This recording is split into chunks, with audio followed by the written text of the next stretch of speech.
අයිබෝන් කියලා පිළිගන්නවල හැමෝම VN Mobile YouTube channel එකට. අද අපි කතා කරන්න යන්නේ ඩිප්ලෙක්සර් සහ ටිප්ලෙක්සර් ගැන. මේ දෙකෙන් මම අද ඔයගලන්ට මුලින්ම කියලා දෙන්නම් ටිප්ලෙක්සර් එක. ටිප්ලෙක්සර් එක සම්බන්ධව අවශ්‍ය නම් අනිවාර්යයෙන්ම කමෙන්ට් දාලා තියන්න. එතකොට මම ඒ සම්බන්ධව සලකා බලන්න ඔයගොල්ලෝ වෙනුවෙන්. හරිද? එතකොට එදා පොඩි වැරදීමක් වුණා මට. කියන්නේ මම කලබලේ කතා කර කර ඉද්දි මෙන්න මේකට මම කියවන රිෆ්ලෙක්සර් එක කියලා. හරිද? මේක රිෆ්ලෙක්සර් එක නෙමෙයි මේක ඇවිල්ලා ටිෆ්ලෙක්සර් එක. මේක වෙනම කතා කරනවා. මේකේ සාමාන්‍යයෙන් ඩිෆ්ලෙක්සර් එකයි ටිෆ්ලෙක්සර් අතර ලොකු වෙනසක් තියෙනවා. ඒ හින්දා අපි අද මුලින්ම ටිෆ්ලෙක්සර් එක කතා කරන්නේ නැහැ. ඩිෆ්ලෙක්සර් එක විතරයි කතා කරන්නේ. ටිෆ්ලෙක්සර් එක සම්බන්ධව ඕනනම් නැවත වීඩියෝ එකක් අපි කරමු. මේ වෑම් බද්ද වෙන්න පුළුවන් මොන වගේ ලෙඩ දෙන්නේ කොහොමද අපි චෙක් කරන්නේ කියන එක. right අද අපි ඔයගලන්ට පෙන්වන්න යන්නේ මෙන්න මේ ටික. මෙන්න මේවට අපි කියනවා බේස් බෑන්ඩ් ෆිල්ටර් කියලා. හරිද? මේවේ හරි නම තමයි ඩිප්ලෙක්සර් කියන එක. ඩිප්ලෙක්සර් කියන එක තමයි මේකේ හරි නම බේස් බෑන්ඩ් ෆිල්ටර් කියන එක තමයි අපි සාමාන්‍යයෙන් භාවිතා කරන්නේ මේක ෆිල්ටර් එකක් විදියට. හරිද? බේස් බෑන්ඩ් ෆිල්ටර් එකක් කියන්නේ මේකෙන් තමයි අපි කතා කරන දේවල් ෆිල්ටර් කරන්නේ. හරිද? එතකොට මේකේ තියෙනවා TX සහ RX කියලා ලයින් දෙකක් මම පෙන්නනවා ඔයගලන්ට. මේ තියෙන TX ට්‍රාන්ස්රිසිව් සහ ට්‍රාන්ස්මිටර් සහ රිසිව් කියන එක තමයි මේකේ තියෙන්නේ ඇන්ටනා ලයින් එක. හරිද? එතකොට මේක හරහා වෙන්නේ TX RX ට්‍රාන්ස්ෆර් රිසීවර් වෙනවා. එතකොට අපි කතා කරන දේ මෙන්න මේ දෙක හරහා ඇවිල්ලා මෙන්න මේ ඇන්ටනාවෙන් තමයි අපිට එළියට. ඒ කියන්නේ අපි මේන් ඇන්ටනාව නැත්නම් IC එකක් හරහා මේන් ඇන්ටනාවට සම්බන්ධ කරලා දෙන්නේ මෙන්න මේක හරහා තමයි. එතකොට අපි කතා කරන ඕනම දෙයක් ඉන්ටර්නෙට් කෝල් එකක් වෙන්න පුළුවන්, නෝමල් කෝල් එකක් වෙන්න පුළුවන් ඕනම එකක් ඒ කියන්නේ අපේ වොයිස් රෙකෝඩ් එකක් වෙන්න පුළුවන් ඕනම දෙයක් පාස් වෙන්නේ මේක හරහා. එතකොට අපිට ඇහෙන්නේ කරන්නේ කෝල් එකක් ගද්දි මෙන්න මේක. එතකොට අපිට එන එක ඇහෙන්නේ මෙන්න මේ TX හරහා තමයි එන එක ඇහෙන්නේ. එතකොට මේ ඇන්ටනාව හරහා එනවා ටක් ගාලා අපි කතා කරන එක රිසීව් වෙනවා. එතකොට ඇහෙන්න අපිට සලස්වන්නේ. හරිද? සෝරි පොඩි වැරදීමක් වුණා. TX එක හරහා. TX එක හරහා අපි කතා කරන එක ගමන් කරන්නේ ඇන්ටනාවෙන් කෙලින්ම අවුට්පුට් එකක් විදියට. හරිද? RX එක හරහා තමයි ඒගොල්ලෝ කතා කරන එක අපිට ඇහෙන්නේ. එතන පොඩි වැරදීමක් වුණා. ඒක නිවැරදි කරගන්න ඕගොල්ලෝ නෝට් එකක් දාගන්නවා නම් මේක සම්බන්ධව ගත්තොත් මේක චෙක් කරන්න මෙතඩ් තුනක් තියෙනවා. මේ මෙතඩ් තුන තමයි එකක් අපිට DSO මැෂින් එකක් යූස් කරන්න වෙනවා. හරි ෆ්‍රීකවන්සි එක ගන්න. රේඩියෝ ෆ්‍රීකවන්සිය කොහොමද දෙන්නේ? මේක ලෝ ෆ්‍රීකවන්සි එකක්ද හයි ෆ්‍රීකවන්සි එකක්ද කියලා අපිට බලා ගන්න පුළුවන් වෙන්න ඕනේ මේකෙන්. හරිද? මේක සම්බන්ධව මම ක්ලාස් වලදී තමයි කරන්නේ. YouTube එකේ මම කරන්නේ නැහැ ඒක සම්බන්ධ. ඊට පස්සේ මේක චෙක් කරන්න තාම මෙතඩ් දෙකක් තියෙනවා. ඒ දෙකෙන් එකක් මම ඔයගලන්ට අද කියලා දෙන්න. කොහොම මෙතඩ් තුනක් තියෙනවා. මේක චෙක් කරන්න. හරිද? එතකොට අපි අද බලමු මේක චෙක් කරනකොට තුනක් නෙවෙයි හතරක් තියෙනවා. ඒ හතරම අපි ක්ලාස් එකේදී කියලා දෙනවා. අපි අද මෙතනදී ඔයගලන්ට එකක් කියලා දෙන්න ඔයගලන්ගේ සාමාන්‍යයෙන් චෙක් කරගන්න පුළුවන් ලේසිම ක්‍රමයක් විදිහට තමයි මේක මම ඔයගලන්ට කියලා දෙන්නේ. එකක් නෙවෙයි දෙකක් කියලා දෙන්නම්කෝ. එතකොට තව දෙයක් අපේ ක්ලාස් එකේදී තියාගන්න පුළුවන්. කිසි ප්‍රශ්නයක් නැහැ. මම දෙකක් කියලා දෙන්නම්. අපි normal multimeter එක කොහොමද චෙක් කරන්නේ? ohms reading එක කොහොමද චෙක් කරන්නේ කියන එක අපි අනිවාර්යයෙන්ම මෙතනදී කියලා දෙන්න. හරිද? ඊට කලින් කියන්නම් අපේ channel එක subscribe කරලා නැත්නම් අනිවාර්යෙන් channel එක subscribe කරන්න bell icon එක click කරලා notification enable කරලා තියාගන්න. ඒකට මම දාන හැම වීඩියෝ එකම notification එක ඔයාලා ගාවටම ගෙන්න ගන්න පුළුවන්. අපි මුලින්ම බලමු මේකේ path එක කොහොමද ගමන් කරන්නේ කියලා. දැන් මෙතනදී අපි schematic එකේදී මේ coding සම්බන්ධව අපි පොඩ්ඩක් සලකා බලන්න ඕනේ. හරිද? මෙතන DPX කියලා දාලා තියෙනවා. ඊට පස්සේ මෙතනක් දාලා තියෙනවා RFC කියලා. RFIC කියලා. හරිද? එතකොට රේඩියෝ ෆ්‍රීකවන්සි IC එකට යනවා මේක යනවා ඩිප්ලෙක්සර් එකට. හරිද? DPX කියන්නේ ඩිප්ලෙක්සර් එකක් හරහා තමයි මේක ගමන් කරන්නේ මේ පැත්තෙන්. හරිද? මේක සම්බන්ධව ලොකු කෝඩින් තියෙනවා අපි ගාව. ඒ කියන්නේ ඒ කෝඩින් ගත්තොතින් සෑහෙන්න වැඩක් කරගන්න පුළුවන් බෝනික්ගේ සම්පූර්ණම කෝඩින් මෙතන තියෙනවා. හරිද? බෝනික් කියන එක එහෙම ලේසියෙන් එකපාරට ඉගෙන ගන්න බෑ. මේක කෝඩින් ටික මුලින්ම ඉගෙනගෙන ඉන්නවා. හරිද? ඊළඟට අපි බලන්න ඕනේ මේකේ ඇන්ටනා පොයින්ට් එක කොහෙද තියෙන්නේ කියලා. මේ තියෙන්නේ ඇන්ටනා ලයින් එක. TXM කියලා කියන්නේ ඇන්ටනා ලයින් එක. හරිද? අවුට්පුට් සහ ඉන්පුට් දෙක අතර ඊළඟට තියෙන ඇන්ටනා. ඒක අපිට බලා ගන්න අමාරු නම් අපිට පුළුවන් මෙන්න මේක හරහා මෙතන ඇතුලේ තියෙනවා TX ඇන්ටනා RX කියලා ලේසියෙන්ම හොයා ගන්න පුළුවන්. එතකොට අපි මුලින්ම චෙක් කරගන්නකොට මල්ටිමීටරේ දා ගන්න ඕනේ බස මෝඩ් එකට. බස මෝඩ් එකට දාලා රතු පාට වයර් එක ග්‍රවුන්ඩ් කියලා ඕගොල්ලෝ බලන්න ඕනේ මෙන්න මෙතනට. ඇන්ටනා පොයින්ට් එකට බීප් වෙනවද කියලා මුලින් බලන්න මේක. මේක අනිවාර්යයෙන්ම බීප් වෙන්න ඕනේ. මේක බීප් වෙලා නැත්නම් ලයින් එක ඩැමේජ් වෙලා තියෙන්නේ. හරිද? ඒ කියන්නේ අපි සාමාන්‍ය බිට් මැප් එකට ගිහිල්ලා බැලුවොත් මේ තියෙන්නේ ඇන්ටනා ලයින් එක. හරිද?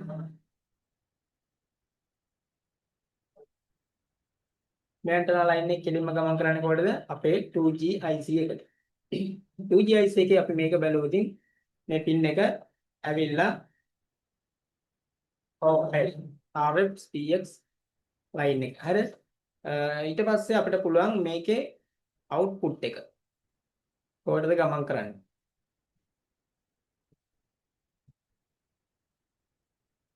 අවුට්පුට් එක කෙලින්ම WTR එකට තමයි මේකේ ගමන් කිරීමක් සිදු වෙන්නේ මෙතනදී. හරිද? මේකට අපිට බලා ගන්න පුළුවන් ඊළඟට මෙන්න මේ ලයින් එක. මේව ඔක්කොම OL එන්නේ. හරිද?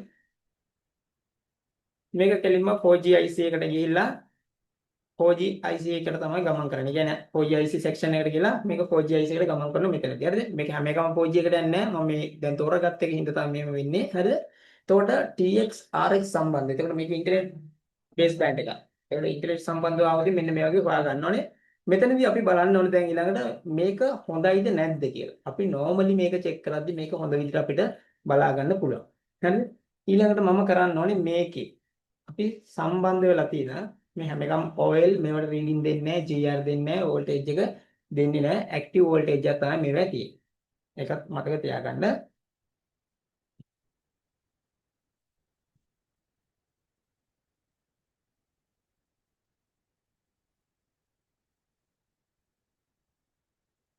මේකෙත් තියෙන්නේ OL. හරිද? අපි චෙක් කරද්දී අපි මෙන්න මේ බෑන්ඩ් එක අපි සාමාන්‍ය ළඟ දුවන එකක් බලමු. ඔයාලට පහසු වෙන්න මට පහසු වෙන්න ඔක්කොම 4G section එක දුවන ඒවා තියෙන්නේ. හරිද? මෙතන එක බලමු.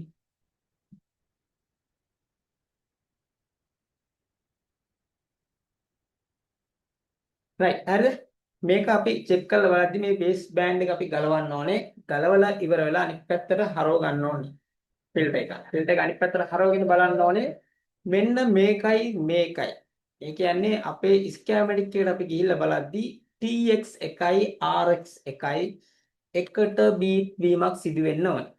TX එකයි RX එකයි එකට බීට් වීමක් සිදු වීම අනිවාර්ය වෙයි. හරිද? මේක එහෙම බීට් වෙනවා නම් අනිවාර්යෙන් මේ ෆිල්ටර් එක නැත්නම් මේ ඩිෆ්ලෙක්සර් එක හොඳ තත්ත්වයේ පවතින. හරි? මේක බීප් වෙන්නේ නැහැ කියන්නේ මේ ඩිෆ්ලෙක්සර් එක හානි වෙලා තියෙන්නේ. එතනම අපිට හොයා ගන්න පුළුවන් මේක හානි වෙලා තියෙන්නේ කියලා. හරි? ඊට පස්සේ අපි මේක තමයි පළවෙනි මෙතඩ් එක. දෙවෙනි මෙතඩ් එක විදිහට අපිට ගන්න පුළුවන් මේකේ වෝල්ටේජ් රේන්ජ් එක.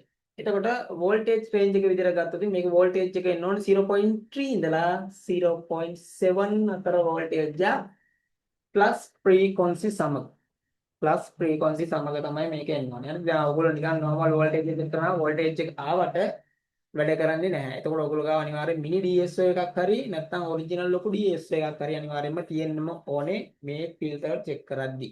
හරි? දැන් අපිට normally අපිට check කරගන්න පුළුවන් beep කරලා මේක හොඳයිද නැද්ද කියන එක. නමුත් අපි බලන්න ඕනේ හරියටම frequency එකත් එක්ක මේක වැඩ කරනවද නැද්ද කියලා. හරි? එතකොට මේක හානි වුණාම අපිට වැඩිපුර බලා ගන්න පුළුවන් ලෙඩේ තමයි incoming හෝ outgoing වැඩ කරන්නේ නැහැ.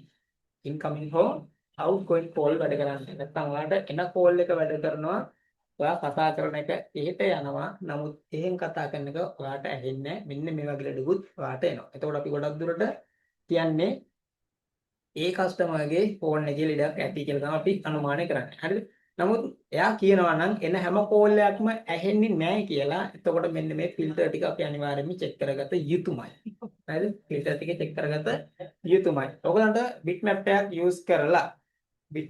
use කරලා මෙන්න මේ වගේ ළඟම තියෙන කම්පොනන්ට් එකකට රතු පාට වයර් එක තියන්න. ඊට පස්සේ මේකේ අනිත් පැත්ත කොහෙටද යන්නේ? මෙන්න මේකට තියලා බලන්න මේ දෙක අතරත් බීප් වීමක් වෙනවද කියලා. හරිද? බීප් වීමක් වෙනවා නම් මේක ඕකේ. එතකොට මේ ලයින් එක කිසි ප්‍රශ්නයක් නැහැ. ඇක්ටිව් වෙලා තියෙන්නේ ඇන්ටනාව හරහා. ඊට පස්සේ බලන්න ඔයගලන් DS එකක් නැත්නම් අනිවාර්යයෙන්ම 0.3 ඉඳලා 0.7 අතර මිනිමම් ඒ කියන්නේ සූටිම වෝල්ටේජ් එකක් එනවද කියලා. ලොකු වෝල්ටේජ් එකක් එනවද කියලා බලන්න. එනවා නම් ගොඩක් දුරට හරියනවා. වෝල්ටේජ් එකත් ඇවිල්ලා වැඩ කරන්නේ නැත්නම් අනිවාර්යයෙන්ම ෆ්‍රීකවන්සි චෙක් කරගන්න ඕනේ. ෆ්‍රීකවන්සි සම්බන්ධව අපි ඔන්ලයින් ක්ලාස් එකේදී කියලා දෙනවා. ඔෆ්ලයින් ක්ලාස් එකේදීත් අපි කියලා දෙනවා දැන්. හරිද? එතකොට ඒ සම්බන්ධව අවශ්‍ය නම් අනිවාර්යයෙන්ම ඔයගොල්ලෝ ක්ලාස් එකට ජොයින් වෙන්න ඕනේ. බට්නේ කියන වැදගත් දේවල් අපි YouTube එක හරහා ලබා දෙන්නේ නැහැ. මොකද මේ වගේ වීඩියෝ කොහෙන්වත් උස්සලා නැත්නම් කායිමවත් බලලා අපි කියලා දෙන්නේ නැහැ.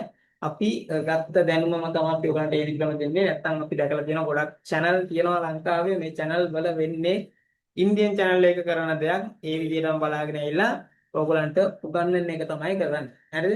මම මේ ළඟදී දැක්කා වීඩියෝ වගේක් දාලා තියෙනවා. ඒකම වීඩියෝ ටික මම දැක්කා ඉන්දියන් channel වල දාලා තියෙනවා. හරියටම මෙන්න මේ විදිහට කියලා. ඒ වගේ තැන් වලට ගිහිල්ලා රැවටෙන්න එපා. බොරුවට ලොකුවට නම තිබ්බට වැඩක් නැහැ. මෙන්න මේ වගේ හැමදේම ඉගෙන ගන්න අවශ්‍ය නම් අනිවාර්යයෙන්ම DN මොබයිල් එකට එන්න අඩු ගානට වැඩිම දැනුමක් ලබා දෙන එකම තැන තමයි DN මොබයිල්. එහෙනම් අපි ගිහිල්ලා නම් channel එක subscribe කරන්න අමතක කරන්න එපා. bell icon එක click කරලා notification all දාලා තියාගන්න. එතකොට මම දාන හැම වීඩියෝ එකකම notification එකක් ඔයාලා ගාවටම එනවා. ඒත් එක්කම ඕගොල්ලන්ට ඕන කරන වීඩියෝ තියෙනවා නම් මට අනිවාර්යයෙන්ම කමෙන්ට් එකක් දාලා තියන්න. එතකොට මම ඒ සම්බන්ධව ගොඩක් දුරට සලකා බලනවා. දැන් ඉස්සර නම් මම මට ඕන වීඩියෝ දැම්මේ. දැන් ඕගොල්ලන්ට අවශ්‍ය වෙන වීඩියෝ තමයි මම ගොඩක් දුරට දාන්නේ. ක්ෂේත්‍රයට හානියක් නොවන ඕගොල්ලන්ට අපිටත් වැදගත් වෙන වීඩියෝ එකක් නම් මම අනිවාර්යයෙන් කරනවා. ක්ෂේත්‍රයට හානියක් වෙන එකක් නම් කස්ටමර්ලත් එක්ක බේරෙන්න බැරි එකක් වගේ නම් මම කොහොමවත් කරන්නේ නැහැ. ඒ ෆීල්ඩ් එක අපි බේර ගන්න ඕනේ. අපේ ෆීල්ඩ් එක අපි රැක ගන්න ඕනේ. ෆීල්ඩ් එක කන්න එපා. කන්න නැතුව අපි අපේ ගමන හරියට නමු. එහෙම දෙයක් තියෙනවා නම් අනිවාර්යයෙන්ම කමෙන්ට් එකක් දාගන්න. එහෙනම් අපි ඊළඟ අපි DN මොබයිල්